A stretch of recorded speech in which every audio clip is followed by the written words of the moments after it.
احمد تسخين باش تقول تعطيني شويه. ليه ما تسكت خالد؟ اسمع، السروال لقاه مسخ البارح ومقطعني الرب، انت لبستوه. ليه؟ حتى كان لبسته انا مش بالعان. بجاه ربي شنو معناتها مش بالعين؟ يعني انت تمشي زلق تحت وسط السروال هو لبسك. ما نعرفش، اسال امي قولها شكون لابس.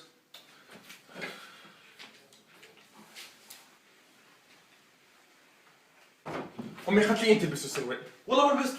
طب انا خليت معايا صحابي من بعد فهمني شي باش نلبس. ما نعرفش انا لبس سروال بابا مخطط والله بيه. يحكم فمي شنو نلبس، بجاه ربي شنو هذاك؟ تاكل في كاسكوت بالخص عليه.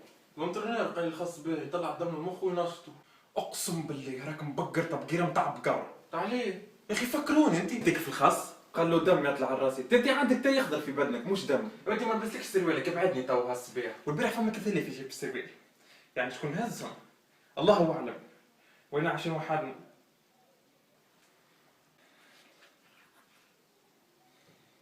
شنو هذا؟ مخبي خص في جيب سروالي؟ ماهوش خاص كرومب هذاك.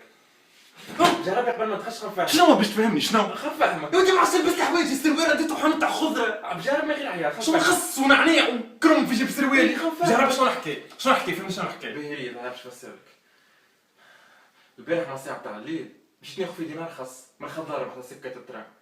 عملوا لي براكاج، قربوا علي قصار وما عندهمش كرومة، يخوفوا وصل، ما نجمش ننقلهم، الثلاثة شديتهم من يديهم عطيتهم دب على ظهرهم، هربوا يجري، لا خليني قصير، ما عندوش كرومة وما عندوش يدين، وخفيف في العارك، انا نجي نضرب ويبدا يعمل لك ويعمل لك ويعمل لك ويعمل لك هكا تعيش انت. ويعمل لك.